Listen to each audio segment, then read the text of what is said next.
Alors, on va en revenir à la chronique hebdomadaire de Kémy Seba. Kémy, je pense qu'aujourd'hui, tu nous parles de la Centrafrique. Exactement, mon très cher Babacar et mes chers frères et sœurs autour de ce plateau. Le titre de la chronique va donc s'intituler L'essence même de la guerre en Centrafrique. Pourquoi l'essence même, Nina? Pourquoi l'essence même, cher El Habib? Très bonne question, cher Watson. Eh bien, simplement parce qu'on ne peut pas étudier plus sérieusement la nature de la guerre en Centrafrique sans comprendre la richesse du sol de ce pays qui attire les regards prédateurs de l'extérieur comme de l'intérieur de nos rangs africains et plus précisément des rangs centrafricains. On ne peut pas parler non plus donc, de la Centrafrique sans comprendre qu'il y a dans ces sols l'uranium, du pétrole, des diamants. Pas simplement, mais ça fait partie en tout cas des ressources qui sont régulièrement ces dernières années mises en avant pour expliquer quelque part que ce pays est un pays extrêmement riche sur le terrain des richesses naturelles, mais extrêmement mal géré puisqu'ils ne sont pas capables, les dirigeants j'entends, de s'en sortir avec justement ce que Dieu leur a donné en termes de sol, préférant toujours être assistés de personnes qui prennent en grande partie leurs richesses. On ne peut pas non plus comprendre la guerre en Centrafrique. Certains veulent la résumer en un vulgaire comment dirais-je, combat entre chrétiens et musulmans. Ça, c'est la version télévisée occidentale, malheureusement, mais c'est pas ou même parfois de certains médias africains, mais c'est pas la version du réel. On va essayer de vous donner une version qui s'appuie sur une réalité, sur des éléments factuels, sans idéologie en ce qui nous concerne. Il y a deux pôles, deux facettes. J'espère qu'on va les voir. D'un côté, on a François Bozizé, j'espère qu'on va voir sa tête ici. Et de l'autre, si Hamza fait bien son travail, on verra, je fais une petite, voilà, on verra normalement M. Djotoja. M. Bozizé est l'ancien président de la République centrafricaine qui a pris le pouvoir en 2003 par le biais d'un coup d'État soutenu par l'oligarchie française. Je précise bien oligarchie parce que les Français prolétaires n'ont rien à voir avec cette réalité. Ce sont le jeu des élites qui ne concernent pas généralement les populations opprimées, qu'elles soient d'Afrique, d'Occident ou ailleurs. Et donc, M. Djotoja, quelles sont ses revendications? À la base, M. Djotoja fait partie de la région délaissée du nord de la Centrafrique, du côté de Birao. Une région comme on en trouve dans bon nombre d'endroits en Afrique, dans le nord de Côte d'Ivoire, on l'a vu aussi malheureusement en Casamance, avec une région où la population se sent délaissée. C'est ce qui s'est passé aussi en Centrafrique. Cette population, dans cette partie de ce pays, se sent abandonnée, ostracisée, discriminée. Le taux de chômage est extrêmement élevé, le taux de scolarisation est extrêmement bas, d'accord? Beaucoup vivent par le biais de trafic de diamants notamment. D'autres vivaient naturellement et ont réussi à faire fortune réellement en s'appuyant sur des self-made men et ont réussi à s'appuyer sur la sueur de leur travail pour agir. Sauf que quand M. Bozizé est arrivé au pouvoir, il a voulu réguler le, entre guillemets, trafic du diamant, d'accord, qui allait bien souvent au Soudan ou au Tchad, pour que les revenus qui incombaient de ces diamants lui reviennent de droit. Et cela a été perçu comme une provocation réelle par la jeunesse, justement, de cette région de Birao en Centrafrique, dans ce nord, qui se disait que déjà on est oublié, on est ignoré dans ce pays où le pouvoir est extrêmement centralisé, c'est le cas de beaucoup de pays d'Afrique, d'accord, subsaharienne, et en plus de ça, maintenant, il veut nous enlever le peu qu'on a à travers la vente, entre guillemets, trafic et haute de diamants. Je synthétise. Et donc, beaucoup ont pris cela comme la goutte d'eau qui a fait déborder le vase et ont décidé de se lever. Mais est-ce que c'est la seule raison qui a poussé ces milices du Nord et ces jeunes à s'allier avec des milices du Tchad et du Soudan et se rebeller sous le nom de Séléka qui signifie Union en Songo contre le pouvoir de Bozizé? Non. Il se trouve que M. Bozizé est un homme qui s'est fait beaucoup d'ennemis. M. Bozizé, lorsqu'il est arrivé au pouvoir, avait un accord, à la base, il y avait un contrat qui avait été passé par son prédécesseur, M. Patassé, il avait passé un accord avec un certain M. Greenberg, qui, comme son nom l'indique, n'est pas, à mon avis, du Burkina Faso ou de Centrafrique. M. Greenberg, donc riche pétrolier américain, donc avait passé ses accords avec M. Patassé, et lorsqu'il a vu que Bozizé lui demandait d'augmenter les tarifs pour l'exploration et l'exploitation du sous-sol centrafricain, M. Greenberg a vu rouge, a dit, il est hors de question, j'ai déjà payé et je ne paierai pas un centime de plus pour exploiter ce sol qui me revient de droit. En gros, c'était sa démarche et on peut en discuter pendant des heures. Bozizé a a franchi le cap de la provocation selon M. Grimberg en déclarant que puisque vous ne voulez pas payer, on va proposer ce marché aux Chinois. Et là, lorsque M. Grimberg voit qu'il y a un transfert, j'ai envie de dire, de marché de M. Grimberg et donc de sa société RSM Petroleum aux Chinois, il a déclaré devant la presse, et M. Bozizé l'a ressorti récemment dans le journal Jeune Afrique, qu'il ferait tout ce qui en sont possible pour que le régime de Bozizé tombe. C'était l'objectif de M. Grimberg. Et comme par hasard, peu de temps après cette décision, la Séléka prenait les armes et montait en direction de Bangui avec comme obsession de faire tomber ce régime qui l'humiliait. En tout cas, ce sont ses revendications et qui, d'autre part, s'était fait comme ennemi M. Grimberg. Donc, certains y verront un hasard, d'autres y verront le hasard des États-Unis qui était M. Grimberg. Toujours est-il que la Séléka était extrêmement armée et a réussi à rentrer sur Bangui et quelque part prendre le pouvoir. Et ça, c'est quelque chose qu'on doit citer. Et dans cette prise de pouvoir, il y a eu des exactions extrêmement graves qui ont été commises vis-à-vis de la population, d'accord, chrétienne ou animiste. Et en réaction, la population chrétienne ou animiste de Bangui et d'autres régions de Centrafrique qui est trouvée sur leur chemin à la Séléka ont décidé de s'organiser et de rejoindre les rangs d'un camp de résistance qui s'appelle les anti-Balaka. Balaka signifie machette, donc les anti-machettes, ceux qui étaient contre les contrebandiers, contre les voleurs, contre les pilleurs, contre les violeurs. Et en réaction aux exactions qu'ils subissaient, il faut bien analyser ça et bien le comprendre, parce que c'est une leçon vraiment géopolitique première qu'on se doit de retenir, ils ont commis des exactions en retour contre tous ceux qui avaient des noms à consonance musulmane.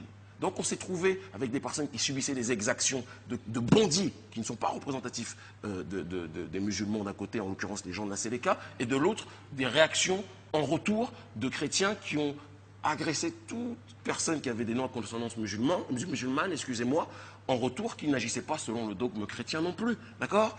Et à côté de ça, la France, l'oligarchie française, observait ces événements avec un regard extrêmement attentif, étant donné qu'elle a ses intérêts, l'oligarchie française a ses intérêts dans le sol centrafricain. Ils avaient passé des accords avec Bozizé en 2008 qui s'élèvent à la hauteur de 18 milliards de francs CFA, 27 millions d'euros.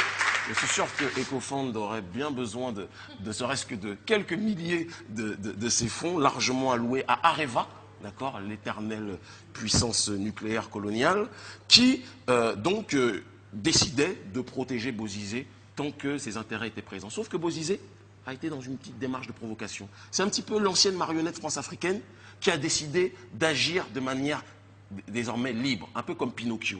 Au départ, Gepetto, il tire les ficelles, il y a Bozizé qui est là, qui bouge, qui fait la Macarena. Et puis après, Bozizé dit « Excusez-moi, je vais agir par moi-même ». Et il a commencé à changer donc ses alliés stratégiques, ceux qui étaient dans sa garde prétorienne, étaient des soldats tchadiens cooptés par la France. Retenez bien ça. Et il a changé ces soldats tchadiens par des soldats sud-africains. Et il a passé des accords militaires qui auparavant étaient liés, qui étaient donnés à la France et au Tchad de Idriss Déby, le sous-traitant de la France dans cette région. Il les a passés avec l'Afrique du Sud. Et là, la France a commencé à voir rouge, ou du moins l'oligarchie française a commencé à voir rouge. Et c'est une note qui est confirmée, qui n'est pas inventée par Kémy Séba, mais qui est confirmée par une note des services de renseignement centrafricains, signée de M. Aristide Briand-Reboas, le directeur général du Bureau national de la documentation. Je lis ça vite et après on en arrive à la conclusion. Il dit, donc en date du 9 février 2008, dans l'affaire Areva Total contre l'État centrafricain, on a noté un manque de tact de la part des représentants et négociateurs de l'État centrafricain. Les réclamations financières de la partie centrafricaine vis-à-vis d'Areva paraissent excessives et ne constituent pas une bonne chose. Surtout si on tient compte de l'assistance multiforme que la France apporte depuis des décennies à notre pays. On voit que le monsieur est un petit peu dans la démarche de continuer à collaborer avec l'oligarchie française sur ce terrain. Il déclare, il est souhaitable, ce sont les services de renseignement centrafricains qui déclarent ça, il est souhaitable que le gouvernement fasse preuve de réalisme et revoie à la baisse ses conditions vis-à-vis d'Areva, car nous n'avons pas les moyens pour exploiter par nous-mêmes nos richesses. Les groupes étrangers qui viennent pour nous aider en ce sens doivent aussi trouver leur compte. C'est une grosse erreur stratégique d'avoir choisi de signer les accords militaires avec l'Afrique du Sud. C'est aussi une erreur d'avoir accepté la présence militaire sud-africaine en Centrafrique. L'État centrafricain ne doit pas oublier et c'est un texte qui est extrêmement grave si on analyse un petit peu, on ne doit pas oublier que la France nous a toujours prêté une assistance, comme c'était gratuit, une assistance multiforme pour combattre par exemple les Araguina et lutter contre les rebelles. Ces relations avec l'Afrique du Sud sont donc incompréhensibles, surtout qu'il ne faut pas oublier que c'est l'intervention de l'armée française le 30 novembre 2006 qui a pu stopper l'avancée vers la capitale des 3 groupes rebelles fusionnés dans l'UFDR. Donc, on a une note des services secrets centrafricains qui demande à Bozizé de revoir ses prétentions vis-à-vis des Français à la baisse et d'arrêter de collaborer avec l'Afrique du Sud. Et l'oligarchie française y a vu tellement rouge que lorsque la milice de Séléka est arrivée sur Bangui et a pris le pouvoir, les Français n'ont pas daigné défendre celui qu'ils considéraient comme les ayant trahis, en l'occurrence M. Bozizé. Mais la France voulait, car elle a des intérêts, on l'a vu avec Areva, elle a des intérêts dans ce sous-sol centrafricain. Et donc, en même temps, François Hollande a déclaré officiellement que la France-Afrique est terminée. Il n'y a plus de colonialisme officiellement. N'est-ce pas, El Habib? C'est terminé. Hein, c'est l'histoire ancienne, n'est-ce pas, Sandrine? N'est-ce pas, Fabrice? Le colonialisme, n'est-ce pas, mon jeune frère? Le colonialisme n'existe plus. Et donc, par conséquent, les dirigeants français ne se mêlent pas de la politique africaine, sauf en cas de force majeure, n'est-ce pas? Et dans ce cas de force majeure, il se trouve que si par hasard, dans le scénario, les camps de la Séléka et des anti-Balaka s'affrontent de manière extrêmement grave, comme ça peut être le cas au Rwanda, là, la France, éprise de justice et des droits de l'homme, se devrait de réagir pour sauver ces pauvres Africains qui ne sont pas capables de s'entendre. Et c'est ce qui s'est passé lors de l'attaque du 5 décembre 2013, une attaque dont l'armée française était au courant à la base, puisque les anti-Balaka avaient prévenu certains dirigeants de l'armée française, d'accord?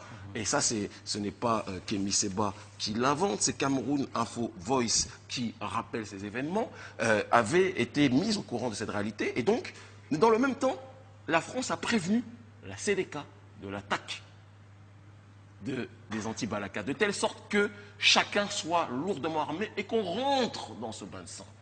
Et ce bain de sang a fait que la France tire la sonnette d'alarme par le biais de son stratège en diplomatie, M. Laurent Fabius, et ce sont des propos qui sont, comment dirais-je, corroborés notamment par M. Bozizé aussi, quoi qu'on puisse penser de ce dernier.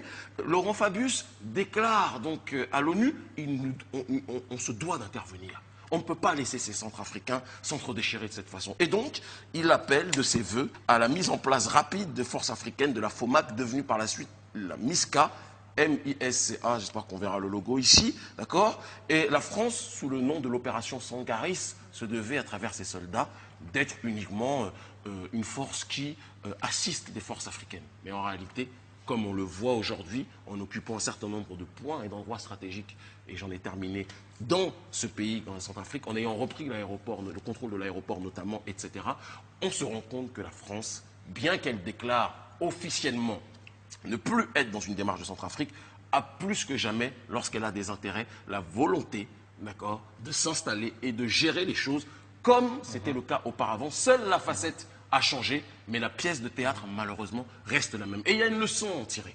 On a la réponse à notre incapacité, bien souvent, à nous entendre entre Africains. Lorsqu'on est désunis entre nous, lorsqu'on n'est pas capable de regarder ce qui se passe dans nos sols, lorsqu'on n'est pas capable de prendre notre destin en main, eh bien, on ouvre la porte à ce que d'autres personnes fassent de notre destin leur festin. Et donc, ce qui se passe en Centrafrique, c'est ce qui se passe à bon nombre d'endroits. Les personnes qui ne sont pas capables de comprendre que ce climat délétère est un climat dû à notre incapacité à échanger sont des personnes qui verront ce schéma de division et d'invasion se répéter. Et donc j'espère que tout le monde fera les recherches par rapport, que ce soit à Greenberg, par rapport au choix de Bozizé vis-à-vis de la Chine et aux Sud-Africains, pour comprendre que le climat en Centrafrique, certains me disaient « Kémy, tu dois réagir, il y a des musulmans qui se font assassiner ». Non, c'est pas aussi simple que ça. Des musulmans se font assassiner, des chrétiens se font assassiner, mais dans l'ensemble, ce sont des Africains qui, encore une fois, se font manipuler parce qu'ils n'ont pas le discernement pour se parler. Et c'est ça le problème central sur ce terrain. Merci beaucoup, Kémy, pour cette pertinente chronique.